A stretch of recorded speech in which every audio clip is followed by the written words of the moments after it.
Assalamualaikum warahmatullahi wabarakatuh. Saudara-saudara sekalian yang berbahagia, syukur alhamdulillah pada kesempatan ini kita bisa bertemu kembali dalam mata kuliah Pancasila. Tentu pada pertemuan yang lalu kita juga sudah menjelaskan kaitannya dengan materi tentang teori konstitusi. Konstitusi adalah merupakan hukum dasar tertinggi sebagai konstitusi kita di negara kita, kawan-kawan sekalian, Negara Kesatuan Republik Indonesia. Dan ada dua macam, ada konstitusi tertulis dan konstitusi tidak tertulis. Konstitusi tertulis yaitu Undang-Undang Dasar 45 dan konstitusi tidak tertulis yaitu konvensi.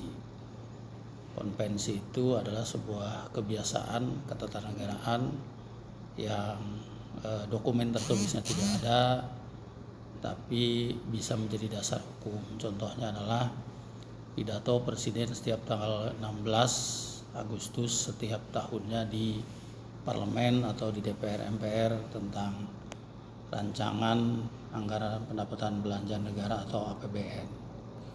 Nah, konstitusi tertulis sekali lagi adalah UUD 45 yang terdiri dari 16 bab, 37 pasal, 4 aturan peralihan dan 2 aturan tambahan. Nah, tentu kalau dulu kita sudah menjelaskan tentang teori konstitusi, fungsi konstitusi, kemudian kedudukannya dan lain-lain. Pada kesempatan ini kita menjelaskan tentang Undang-Undang Dasar 45 sebagai konstitusi nasional. Nah, Undang-Undang Dasar 45 sebagai hukum dasar tertinggi itu artinya kawan-kawan sekalian adalah menjadi sumber hukum utama dalam proses penyelenggaraan kehidupan berbangsa dan bernegara dan menjadi dasar bagi seluruh peraturan perundang-undangan yang ada di kita. Misalnya undang-undang atau peraturan pemerintah pengganti undang-undang, atau perpres atau peraturan gubernur, peraturan bupati, itu semua muaranya adalah dari Undang-Undang Dasar 45. Tetapi saya juga sudah menjelaskan bahwa di atas undang-undang ini, sesungguhnya di atas Undang-Undang Dasar 45 ini, sungguhnya ada yang paling tinggi yang di mana kita bisa mengambil nilai-nilainya untuk membuat Undang-Undang Dasar 45 itu, yaitu Pancasila. Nah, Undang-Undang Dasar 45 tentu harus sesuai dengan nilai-nilai ketuhanan, nilai-nilai kemanusiaan, nilai-nilai persatuan, nilai-nilai kerakyatan, dan nilai-nilai keadilan sosial. Nah, kawan-kawan sekalian, bagaimana kedudukan UUD 45 itu di dalam konstitusi kita, di dalam hukum tertinggi kita? Tentu UUD 45 itu sekali lagi menempati posisi tertinggi, ya. Ini berdasarkan pasal 7 Undang-Undang Nomor 12 Tahun 2011 tentang sistem peraturan perundang-undangan. Dan yang kedua, kedudukannya tentu UUD 45 itu menghormati perbedaan. Baik itu agama di kita ada 6, ya, Islam, Kristen, Katolik, Protestan, Hindu, Buddha, dan Konghucu, ya. Kemudian juga menghormati perbedaan budaya, menghormati ras, suku, dan lain-lain, ya, yang tentu saja negara kita ini adalah negara yang berbineka tunggal ika, bermacam-macam agama, bermacam-macam suku, tapi satu tujuan, ya. Berikutnya adalah UUD 45 itu kedudukannya sumber legitimasi bagi lembaga-lembaga negara. Adanya presiden, adanya DPR, adanya MPR, adanya MA, adanya MK, adanya BPK, dan lain sebagainya itu menjadi sah, menjadi legitimit karena memang diatur dan dijamin oleh Undang-Undang Dasar 1945. Berikutnya, kawan-kawan sekalian, apa sih fungsi Undang-Undang Dasar 45 sebagai Undang-Undang Dasar tertulis yang terdiri dari 16 bab, 37 pasal, 4 aturan peralihan dan 2 aturan tambahan itu? Tentu yang pertama adalah sebagai hukum dasar tertulis, ada naskah tertulisnya, menjadi pedoman atau rujukan untuk menyusun peraturan perundang-undangan, baik itu undang-undang pendidikan, undang-undang pemilu, undang-undang pemerintahan daerah, dan undang-undang lainnya. Yang kedua, sebagai alat pembatas kekuasaan. Jadi kekuasaan itu dibatasi. Ya, presiden itu tugasnya apa saja, kemudian legislatif itu tugasnya apa saja, yudikatif tugasnya apa saja, itu dibatasi. Ini dalam rangka mencegah penyalahgunaan kekuasaan oleh lembaga negara atau presiden atau kekuasaan yang lainnya itu tidak boleh otoriter, tidak boleh diktator, tetapi harus berjalan secara demokratis sesuai dengan tuntunan UUD 45 dan Pancasila sebagai dasar negara. Yang berikutnya fungsinya adalah sebagai pedoman penyelenggara negara, mengatur struktur negara, wewenang, juga hubungan antar lembaga negara seperti eksekutif, yudikatif, dan legislatif. Yang berikutnya adalah menjamin tentang hak warga negara, hak dan kewajiban warga negara. Apa itu hak? Hak adalah sesuatu yang harus kita terima, kewajiban adalah sesuatu yang harus kita lakukan. Hak warga negara misalnya mendapatkan perlindungan, mendapatkan perlakuan yang sama, mendapatkan kesejahteraan, mendapatkan pendidikan, itu hak.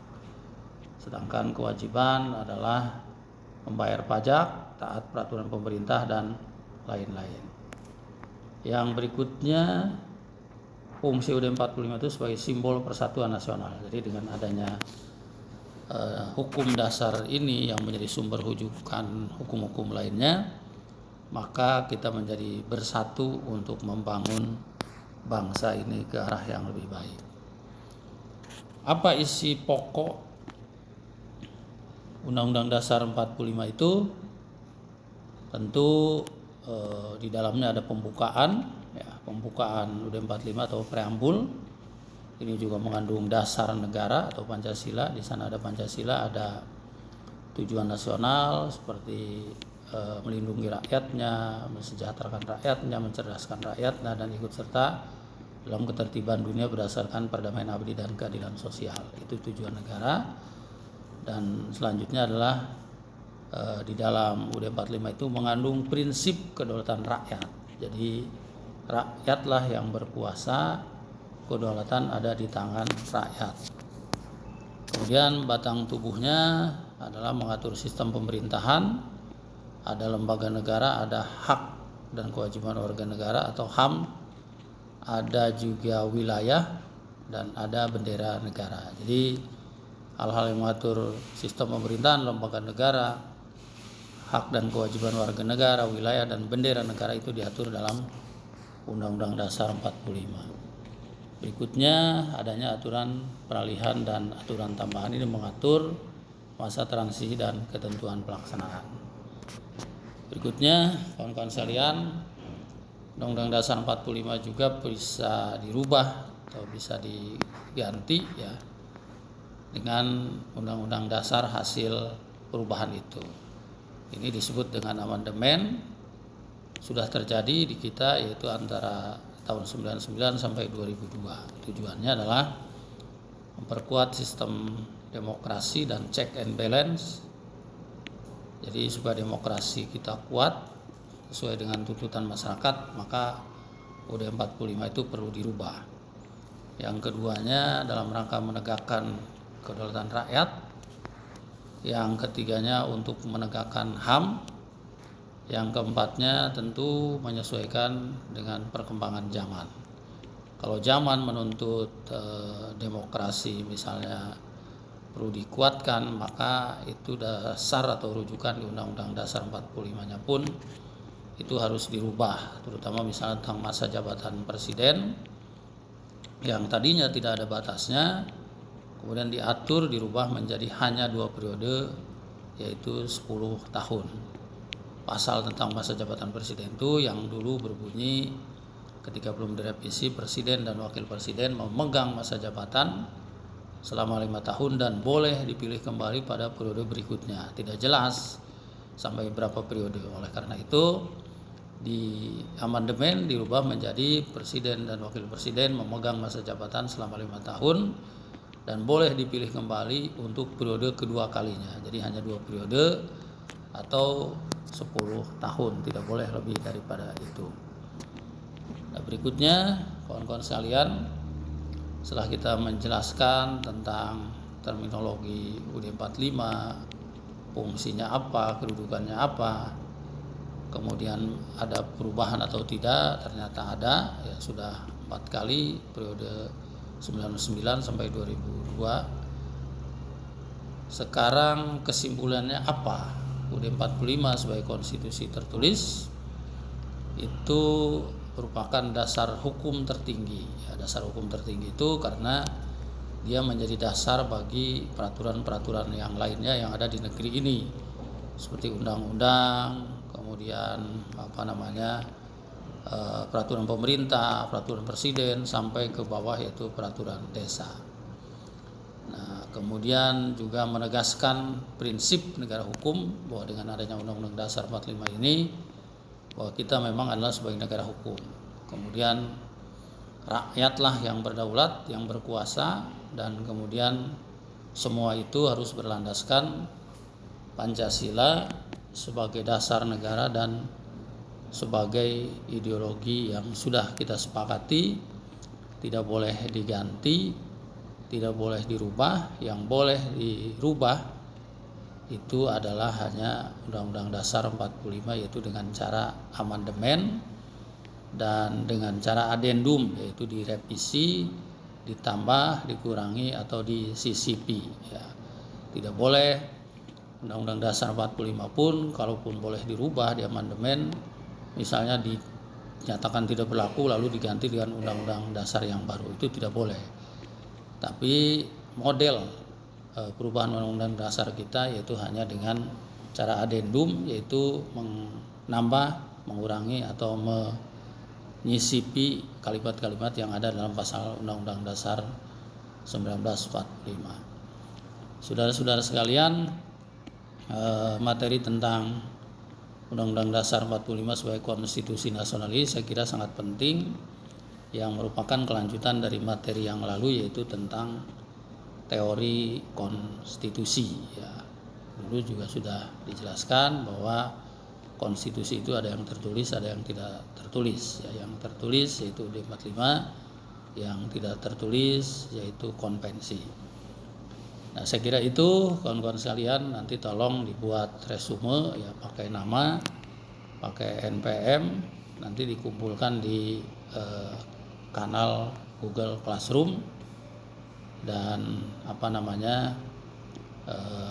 seperti biasa, ya, kita teknik perkuliahannya adalah dengan cara hybrid, ya. Saya hanya mengirimkan video, lalu silahkan saudara simak, dikaji, dan kemudian dibuat resume. Saya kira itu. Terima kasih kawan-kawan sekalian. Kita tutup dengan baca hamdalah, alhamdulillahirabbil alamin. Kurang dan lebihnya saya mohon maaf. Wassalamualaikum warahmatullahi wabarakatuh.